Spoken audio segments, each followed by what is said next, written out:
Hey Mary, sorry to bug you at work. What's up? I couldn't catch you yesterday because you were pretty elusive, so I thought I'd track you down. Nicole pointed you out to me. You probably already know, but I'm seeing John. I'm Mary, 35, a nurse at the biggest hospital around. Mom of two boys, ages 3 and 5, and John's my hubby. He's 5 years my senior and works as a doc at a nearby clinic. He used to be at the hospital, but with the kids, he switched to a clinic with no night shifts. I could easily lay off work with John's job, but house chores don't quite suit me, so here I am, juggling nursing and parenting. Crazy, right? Up early, sorting lunches, breakfast, laundry, dropping kids off, and then off to work. But hey, I prefer it this way.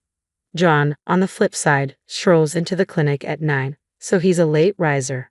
By the time he's up, we're out the door. He wraps up his clinic duties and heads home around 9 in the evening. By then, I'm beat, having handled dinners, baths, bedtime routines, you name it. But I still manage to whip up dinner for John. Not that I mind really. He's not much help around the house, but it's better that way. If he tried, I'd probably redo everything. Thanks for dinner, Mary. It was delicious as always. He always says that, and it warms my heart. How about a trip to the zoo this Sunday? Sounds fantastic. The kids will be thrilled. On his days off, he takes them out, being the cool dad. At the zoo last Sunday, the kids were ecstatic, running around like mad. Seeing them happy makes me happy. That's what it's all about, right? Here you go, Mary. Huh?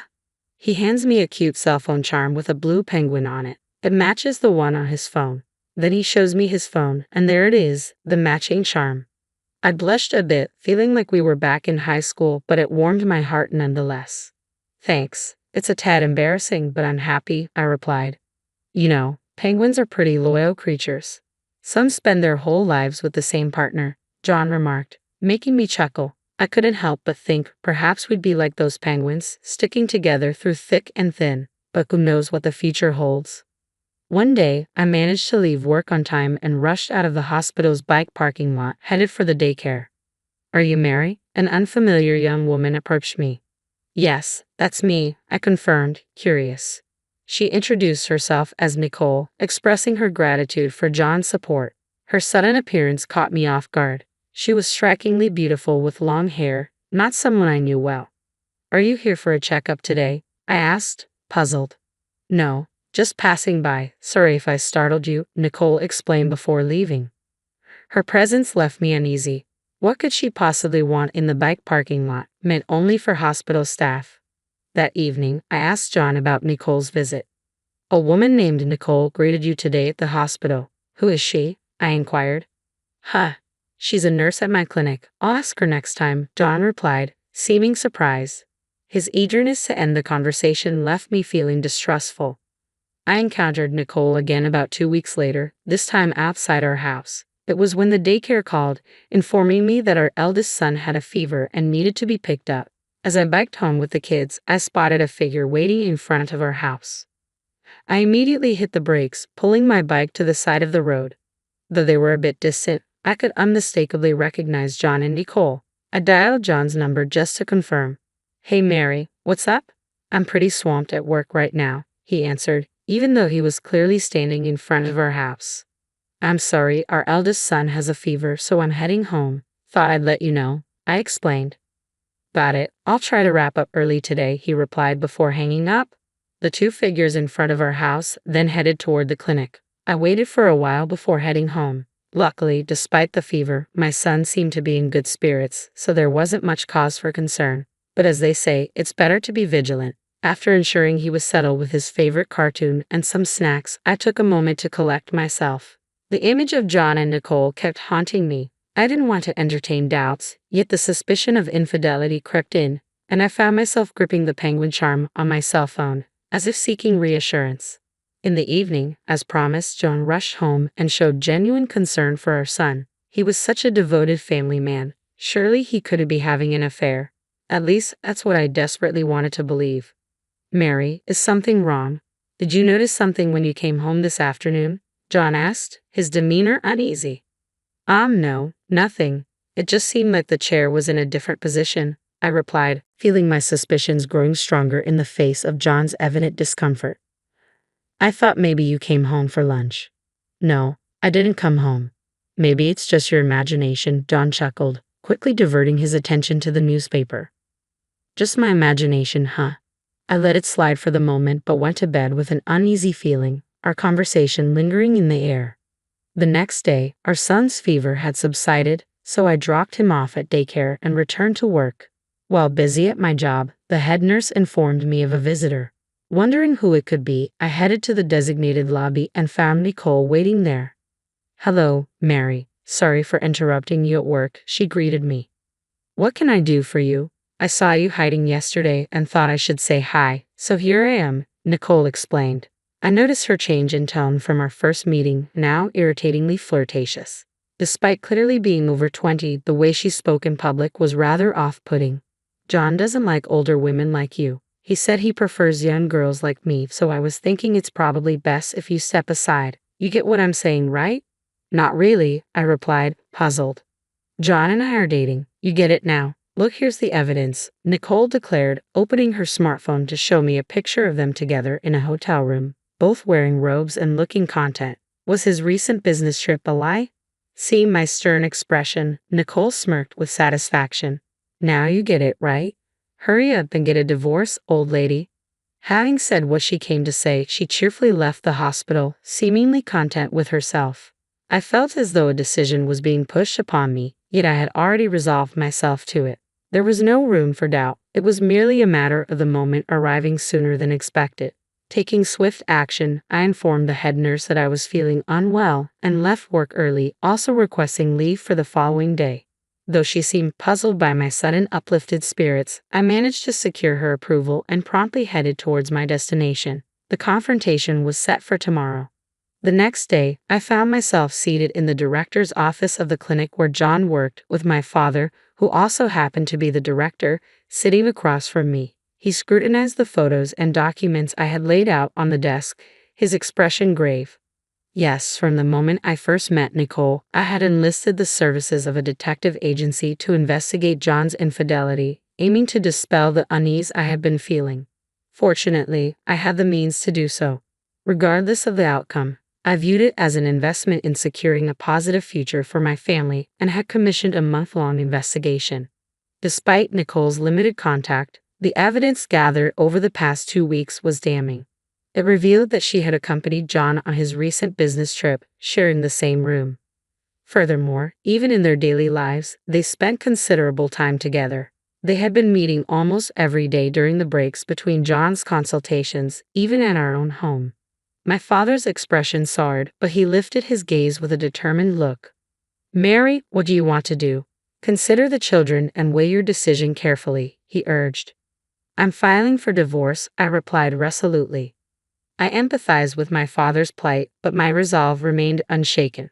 As I delivered my decision, he sighed, asking for a moment before dialing John's extension on the internal phone.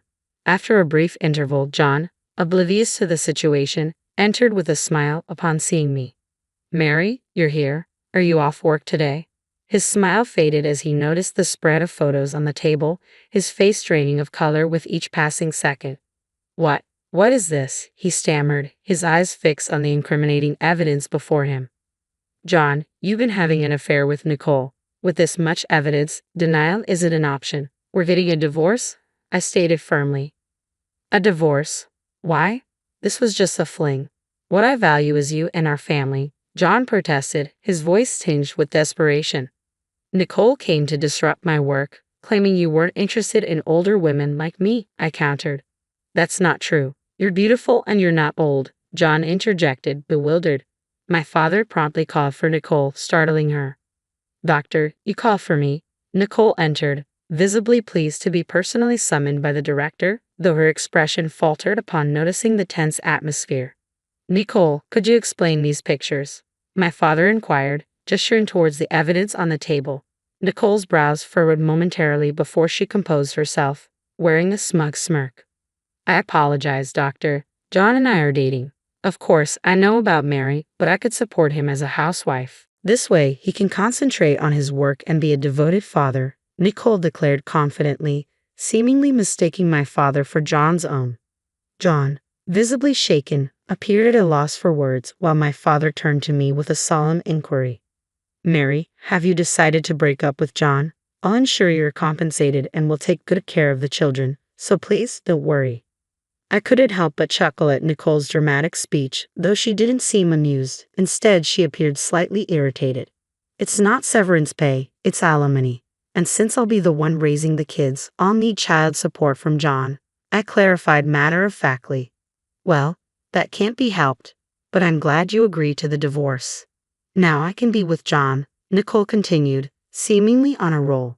Stop it, John muttered under his breath, but Nicole, caught up in her momentum, didn't seem to hear him. Well then, as soon as you're ready, could you leave the house? Nicole's words were abruptly halted as John grabbed her shoulder to silence her. Her surprised gaze met his, and John spoke up. Nicole, I'm sorry, it was just a fling. My family is important to me, and I can't be with you, he confessed, causing color to drain from Nicole's face. Why? You told me you were divorcing her to marry me. You said you'd make me the wife of the future director, and I believed you. I don't understand, Nicole protested, her confusion evident. You told me you're not into older women like her. You said how lonely you are with her always at work and not at home, she continued, her tone pleading. It felt like I was witnessing a messy breakup unfolding before my eyes, and my impatience began to grow. That's enough. I'm filing for divorce from John. I'll be seeking alimony from both of you, and John, you'll need to pay child support too. That's all, I declared, attempting to conclude the conversation. My father, understanding my temperament, chuckled and interjected, well, since my daughter said her piece. Wait, did you just say your daughter? John interrupted, visibly stunned. Yes, Mary is my child and John is my son-in-law, my father clarified, causing Nicole to panic. What happens if he's no longer the heir? Can't he live in that big house anymore? Nicole panicked, realizing the implications. Mary, I'm truly sorry. John suddenly fell to his knees, bowing deeply to me. Nicole, now realizing she was nothing more than a fling, was left stunned. I can't ask for your forgiveness, but could you possibly give me another chance? John's desperate bowing likely stemmed from the fear of losing his job.